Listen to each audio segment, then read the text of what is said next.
Selamat sore, Pak Eko. Kita bincang-bincang nyantai aja nih Pak ya. Siap. Ini dengan Pak siapa Pak? Saya Sofi, nama lengkapnya Muhammad Aris Sofi. Muhammad Aris Sofi. Iya. Nah, saya pengen ngobrol-ngobrol dengan Pak Sofi sore ini di acara kita, di acara Inspirasi Dunia Laundry. Siap. Nanti kebetulan yang saya tahu Pak Sofi ini punya beberapa laundry dan beberapa toko semikal ya Pak ya? Ya, betul. Boleh diceritain Pak, awal buka laundry bagaimana, ceritanya, suka dukanya bagaimana, biar jadi inspirasi buat pemirsa yang silakan. Oke. Jadi bismillahirrahmanirrahim. Pertama-tama saya buka laundry itu karena saya sudah resign dari kerjaan. Jadi tahun 2008 ya, sekitar 2008 tuh saya resign dari kerjaan. Kemudian karena saya bingung mau kerja apa, akhirnya saya ke usaha laundry. Dimana modal pertama itu saya jual motor untuk sewa ruko, untuk beli mesin cuci dulu sama dryernya dulu masih bentuk lemari. Oh iya. Nah jadi sebagian saya buat sewa ruko, beli peralatan itu, sebagian buat biaya hidup saya selama saya membuka laundry. Nah, satu bulan pertama omset laundry saya itu 600.000. Berapa? 600.000. 600.000. Pemirsa, satu bulan pertama Pak Sofi ini hanya mendapat 600.000 omset itu, bukan keuntungan. Ya. Omset 600.000. Nah, otomatis istri komplain dong. Biasanya kan kalau kerja kan udah tetap kan gajian. Dulu kan saya kerja itu lumayan lah, gajinya udah settle gitu. Kerja di mana waktu itu? Terakhir tuh di Kawan Lama Group. Itu di S1. Iya. Itu sebagai manajer lah. Itu gajinya udah di atas 8 juta waktu itu. Iya. Waktu saya resign, saya jual motor, jual laundry. Bulan pertama itu 600.000 omsetnya. Otomatis istri komplain, kita mau makan apa nih kalau omset begini? Akhirnya kan ya tetap saya, karena nggak ada kerjaan lain ya saya tekunin. Bulan kedua omsetnya langsung 13 juta. Bulan kedua 13 juta. Ya. Itu posisi buka laundry di daerah mana itu? Daerah Bintara, Bekasi Barat. Bintara. Ya. Itu saya kerjain sendiri dari nyuci, terus gosok, terima pelanggan, semuanya saya kerjain sendiri. Berdua dengan istri? Istri bagian gosok aja. Oh, istri bagian. Nah, kemudian setelah bulan ketiga omset saya naik lagi jadi 16. 2003. Setelah jalan bulan 3. Bulan 3 ya. Bulan 3 dari 16 juta, barulah saya berpikir untuk dibantu sama karyawan. Karena saya merasa capek lah gitu kan. Berangkat pagi pulang malam. Terusnya karena 16 juta saya udah berani menghandle merekrut 2 orang karyawan untuk bagian cuci dan setrika. Itu bulan ketiga ya? Bulan ketiga. Nah, setelah bulan ketiga ya, itu bulan keempat. Oh, bulan keempat. Karena omset udah 16. Ya. Omset ya Pak? Ya. Waktu harga per kilonya pernah berapa tuh? Dulu harga per kilonya harganya 5.000. Setelah ada karyawan, omset makin meningkat. Otomatis saya harus membuka cabang. Karena dengan adanya laundry yang sekarang cuma 1, itu mungkin hanya buat makan aja. Akhirnya saya buka lagi cabang kedua, itu langsung pakai karyawan. Di daerah Pondok Kelapa. Saya itu kan dari kampung ya, merantau. Nah saya itu kerja merasa itu pengen ada perubahan. Sementara kalau saya masih kerja, gajinya itu habis bulan habis duit. Sementara tabungan terkumpul buat pulang kampung habis lagi. Ke Jakarta lagi ngumpulin begitu lagi. Akhirnya saya berpikir saya harus merubah cara saya mencari uang. Gimana caranya? Ya harus berbisnis. Ya. Nah kebetulan pada saat itu bisnis yang temukan adalah bisnis laundry. Jual motor. Kalau motor apa kok bisa sampai bisa laundry itu apa? Nah dulu pada saat saya menjual motor itu motor ninja mas. Saya jual sekitar 40 jutaan. Buat sewa ruko itu kalau nggak salah 20 juta. Buat beli peralatan itu mesin cuci yang 2 tabung itu sekitar 1 juta sekian. Buat beli pengering, buat beli hanger, terus rak, timbangan dan lain-lain. Pokoknya ada menyisakan untuk biaya hidup saya lah. Sama saya buat beli motor lagi yang saya kan motor bebek. Oh iya. Iya. Itu buat warawiri lah. Buat warawiri itu. Terus gini Pak Sofi, setelah memutuskan untuk berusaha ini kan ada saya naik turun lah ya dalam usaha itu. Betul. Kembali merasa nyaman itu pada tahun keberapa dan berapa omsetnya waktu itu? Jadi kalau di usaha laundry, ketika saya sudah bisa merekrut karyawan, artinya itu sudah ada lebih lah. Saya bisa untuk hidup, saya bisa untuk bayar karyawan. Itu omsetnya rata-rata sekitar satu laundry itu di atas 25 juta. 25 juta per bulan. 6 laundry waktu itu ya? Ya, Jadi sekitar 150 juta satu bulan. kurang lebih segitu, tinggal kaliin aja. Jadi ya dari situlah cikal bakal saya bisa menuju yang selanjutnya. Terus begini Pak Sofi, ada nggak cerita yang menarik dari punya satu laundry ke laundry yang lainnya sampai ada 6 itu? Barangkali pemirsa nanti ada yang pengen tahu triknya atau inspirasinya apa?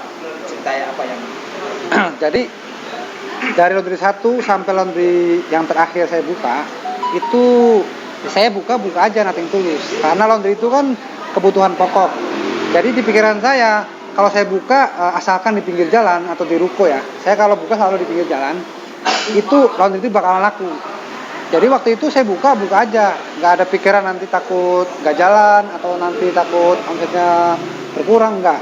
Saya buka aja, dan saya ini termasuk orang yang minim promosi. Bahkan saya sama sekali nggak pernah promosi ketika buka laundry.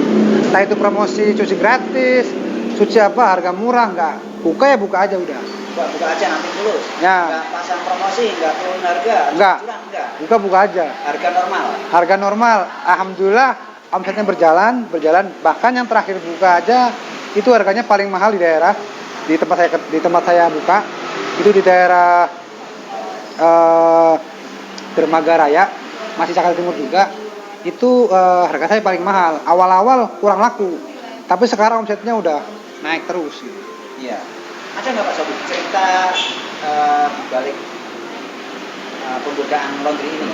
Atau ada tip atau triknya untuk ya misalkan manajemennya atau bukanya bagaimana gitu? Jadi begini, ketika saya membuka usaha selama ini, pada saat tahun ketiga itu kan saya posisi rumah masih ngontrak ya, masih ngontrak. Padahal waktu itu menurut saya udah punya penghasilan yang lumayan banyak gitu. Untuk ukuran pendapatan di atas 100 juta itu harusnya sudah punya rumah.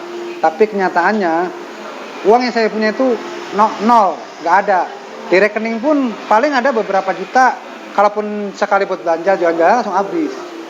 Artinya waktu itu sama sekali tidak ada tabungan? Nggak ada. Walaupun dari 6 cabang itu saya nggak punya tabungan. Karena apa? Pada saat itu saya belum tahu yang namanya manajemen uang. Gitu. Jadi uang yang saya dapat dari usaha laundry ya saya kantongin. Itu uang saya, mau dapatin terserah saya. Waktu itu pemikiran seperti itu. Itu pemikiran yang salah maksudnya ya? Nah, ternyata pemikiran itu salah besar. Karena apa? Saya tidak ada manajemen uang.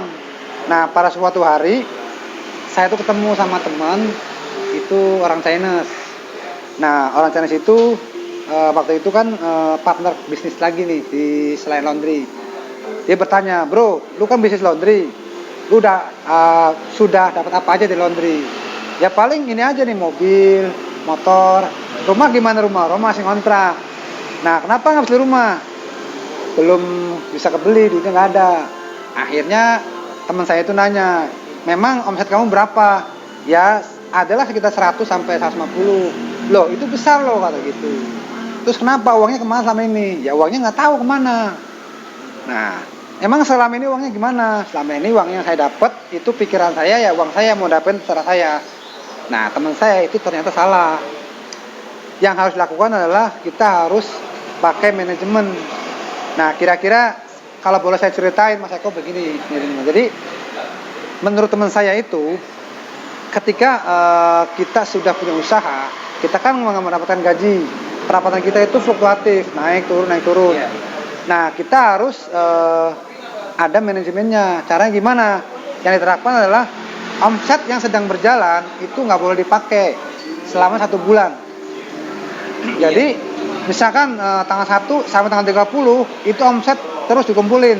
Tapi ingat, dicatat di pembukuan. Dulu saya masih ingat banget, masih pakai buku yang akuntansi tuh. Jadi in berapa, pengeluaran berapa, out. Misalkan hari ini omset 1 juta, pengeluaran 200.000, berarti saldonya ada 800.000. Nah, uang yang 800.000 itu saya taruh di celengan. Dulu saya pakai celengan atau pakai kotak lah. Terus dari tanggal 2, 3, 4 sampai tanggal 30 itu saldonya yang di kertas tulisan sama uang harus ada klop. Harus sesuai. Kalau nggak sesuai berarti kita nggak disiplin. Nah, dari uang itulah yang harus dibagi-bagi. Jadi misalkan sisa setelah dikurangin pengeluaran ada 50 juta bersih, itu berarti kan bersih. Baru saya gajian. Nah, gajian itulah yang buat biaya hidup saya. Gaji sendiri. Betul, saya harus gajian. Misalkan kita mau gajian berapa? 10 juta, 2 juta, 10 juta, 40 juta. Bisa, banyakin aja omsetnya. Nah, seperti itu. Jadi intinya kalau kita masih nggak ada manajemen keuangan, walaupun sederhana, itu uang kita nggak akan kelihatan seberapa banyak. Walaupun omset kita sampai miliaran, tetap aja nggak ada uangnya. Tadi saya tertarik itu Mas Sofi. Sampai kebeli rumah Mas Sofi waktu itu. Nah, jadi semenjak saya menerapkan sistem seperti itu, dari tahun 2008 sampai tahun 2013, saya itu sistemnya masih acak-adul lah. Nah, 2013 saya ketemu teman saya itu, saya praktekin apa yang dikasih tahu sama teman saya. 6 bulan saya punya duit cash sekitar 800 juta. 6 bulan saya punya duit cash sekitar 800 juta. 6 bulan saya punya duit cash sekitar 800 juta. 6 bulan Ada uang cash 800 juta. Itu dari laundry. Dari laundry. Baru berpikir dari situ, ternyata 6 bulan 800 juta. Nah, karena apa? Saya disiplin. Jadi saya itu menggaji diri sendiri dari omset. Jadi uang yang ada saya puterin lagi buat bisnis-bisnis yang lain. Dan memperbesar layanan laundry juga. Yang tadinya nggak mau satuan, dulu kan saya nggak mau satuan, jadi satuan. Oke pemirsa, sehebat apapun usaha Anda tanpa manajemen keuangan yang bagus, hasilnya ya yang seperti Pak Sofi bilang mau juga. Jadi perbincangan dengan Pak Sofi pada sore hari ini, tadi Pak Sofi sudah menyinggung masalah ketika dia udah mulai settle bisnis di usaha laundry, kemudian Pak Sofi meningkatkan usahanya di bidang semika laundry. Kita tanya-tanya kembali ya. Gini Mas Sofi, mulai semikal kapan itu Mas Sofi? Jadi begini Mas, awal saya main chemical, saya kan punya usaha laundry, dulu chemical saya beli di orang lain. Karena suplainya kadang-kadang terganggu, saya pesen 5 jerigen. Harusnya datang karena udah habis, datangnya 2 hari kemudian. Dari situlah saya berpikir, kenapa nggak bikin sendiri? Akhirnya saya cari ilmu sana sini, saya bisa membuat sendiri. Saya akhirnya membuat sendiri Mas. Pertama kali saya membuat adalah di kamar mandi. Apa itu? Sabun. Iya. Sabun dan parfum. Saya bikin sabun dan parfum laundry. Jadi di kamar mandi saya beli tong ukuran 100 liter. Metanol pun saya beli sama ecer. Saya beli datang sendiri, dipakai sendiri. Itu hasilnya menurut saya lebih bagus karena saya bisa membuat sesuai dengan kebutuhan laundry saya tanpa khawatir kekurangan lagi. Iya. Terus ada niatan untuk menjual tadi ya? Itu dari mana? Nah, idenya? Jadi awal-awal saya kan pakai sendiri. Saya iseng-iseng pajang di laundry sendiri dari parfum sama sabun sama softener 3 produk. Saya pajang, ternyata laku. Loh, kok nih yang laundry malah beli. Akhirnya saya perbanyak tuh pajangannya di toko. Saya beli rak khusus. Di situ ada produk-produk saya, namanya Dindat Chemical. Ya, Dindat Chemical. Dari situ perputarannya lumayan bagus. Akhirnya saya memutuskan untuk memproduksi lebih banyak lagi. Nah, pada saat itu kan saya udah punya rumah di lantai 2, saya ngaduk di situ. ngaduk sendiri. ngaduk sendiri, belanja sendiri, nganter sendiri, Iya, iya, iya. sampai pemasaran pun sendiri. Jadi semuanya sendiri, single factor Mas Eko. Iya. Nah setelah itu mulai udah banyak yang beli nih Mas. Yang saya tahu Mas Sofi ini udah ada toko ya sekarang ini Ya. atau ada usaha. Kalau boleh tahu di mana tokonya, mereknya apa, dan kalau pesan kemana gitu Mas? Nah, jadi semenjak produk saya lumayan diminati, saya berpikir ini kalau jualannya di rumah ataupun di laundry itu pasarnya nggak bisa berkembang. Akhirnya saya beranikan diri di sebelah laundry saya itu dulu saya buka toko namanya Dindamat Pusat Perlengkapan Laundry. Jamat Pusat Perlengkapan Laundry. Ya, alamatnya di Jalan Malaka Baru, RT 6 RW 6 nomor 6 Pondokopi, Jakarta Timur. Jalan Malaka Baru, RT 6 RW 6 nomor 6 nomor 6, Pondokopi, Pondokopi, Jakarta Timur. Jakarta Timur. Ada nomor telepon Mas barangkali itu Ah. ada yang mau Kalau mau telepon itu bisa ya WA. itu silakan. bisa Ada yang di membutuhkan ya. 0878 0878 7-nya 4 kali 0878 7777 1234. 1234. Ya. Iya. Itu boleh pemirsa boleh pesan apa sama Pak Sofi ini lengkap kebutuhan laundrynya dari plastik, parfum, sabun sampai Mesin. juga ada di tempat beliau sekarang ini. Oke, kita break dulu, kita lanjutkan kembali. Later. Ketika Anda sudah mulai usaha dari laundry, kemudian dilanjutkan dengan semika, kira-kira siapa orang yang paling berjasa dalam dunia usaha Pak Sofi? Oke. Kalau ngomongin masalah orang berjasa, mungkin yang paling pertama adalah istri saya, Mas. Iya. Jadi istri saya itu sekaligus penyemangat lah. Kenapa penyemangat? Karena awal-awalnya kan istri saya itu nggak setuju saya buka usaha laundry, karena usaha laundry itu menurut dia itu kurang menjanjikan waktu itu. Jadi waktu saya masih awal laundry itu sangat tidak menyukai. Kenapa harus usaha laundry? Karena dia nggak menyukai, di batin saya akan membuktikan bahwa usaha laundry ini layak untuk hidup, gitu, bisa untuk hidup. Akhirnya saya bekerja keras, yang tadinya sih saya nggak membantu di laundry, lama-lama mau jadi bantuin gosok. Jadi awal-awal saya ngerjain sendiri, baru istri. Baru ikut gitu. Betul. Jadi saya membuktikan sama istri bahwa ini loh usaha laundry juga bisa lebih besar penghasilan daripada orang kerja. Ya. Jadi pada saat omset saya besar, saya tuh pernah ngajak dia jalan-jalan ke mall. Dengan saya megang uang sekitar 40-50 juta, saya tuh suruh beli yang dia mau di mall itu dengan hasil laundry itu. Iya. Jadi itu yang menyebabkan ya support. Jadi itu adalah orang-orang sekitar kita. Ya, ketika orang itu nggak mendukung, kita harus bisa membuktikan bahwa kita juga bisa. Akhirnya saya bisa membuktikan itu. Yang kedua, orang yang berjasa mungkin adalah kakak saya juga. Kakak saya yang sekarang jadi pengusaha laundry juga, yang pengusaha laundry dan dealer-dealer mesin. Itu namanya Pak Rasul. Oh, Pak Rasul dia ya. Ya, jadi Saya tahu. dari Jakarta Selatan itu ya, Pak, betul. Jadi dulu awal laundry kan saya pakai mesin lemari tuh. Nah, awal saya kenal mesin, ada mesin laundry pengering yang gede, kayak Speed Queen, Matek, itu dari kakak saya. Iya. Dari situlah kita mulai pakai mesin yang komersial laundry, kemudian berlanjut sampai kita jadi pedagang, bahkan sampai jadi master dealernya. Iya. Oke Mas, barangkali ada pesan ke pemirsa, boleh ke kamera, ada tips atau pesan khusus bagaimana biar usaha lebih maju. Silakan.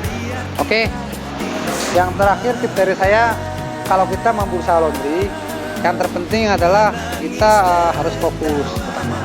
Jadi usaha laundry harus fokus, kemudian kita harus kerjain sepenuh hati. Kita tuh melayani pelanggan dengan sungguh-sungguh. Yang kedua, walaupun kita tidak punya budget banyak, kita masih bisa sukses asalkan kita mau fokus. Jadi kita buka usaha laundry. Usaha laundry adalah usaha yang sangat menjanjikan kalau menurut saya. Karena apa? Saya walaupun tanpa promosi, walaupun tanpa embel-embel diskon segala macam, laundry saya tetap jalan. masih tetap laku. Jadi intinya buat teman-teman yang mau usaha, walaupun nggak punya keterampilan dalam hal promosi secara online, offline ataupun apa, yakinlah ada yang memberi rezeki. Kalau kita yakin dengan usaha kita, itu pasti akan jalan. Mungkin untuk usaha itu, jadi tetap kalau mau usaha, Bismillah, insya Allah bisa pasti jalan. Sekian Mas. Terima kasih Pak Sofi, bidang-bidang kita sore hari ini ya, akan menjadi inspirasi bagi semua pengusaha maupun calon pengusaha begini. Amin. Semoga bermanfaat. Kita bisa contoh Pak Sofi ini perjuangannya dari modal menjual motor sampai sekarang dia istilahnya udah jadi pengusaha besar, boleh dibilang begitu. Jadi, mudah-mudahan ada inspirasi kita pada sore hari ini. Terima kasih banyak Pak Sofi. Oke, sama-sama Mas. Sukses. Mudah-mudahan bisa berlanjut. Kapan-kapan kita bisa ngobrol kembali. Siap. Ada tip dan trik lagi bisa disampaikan ke. Siap. Oke. Salam sukses. Sama-sama.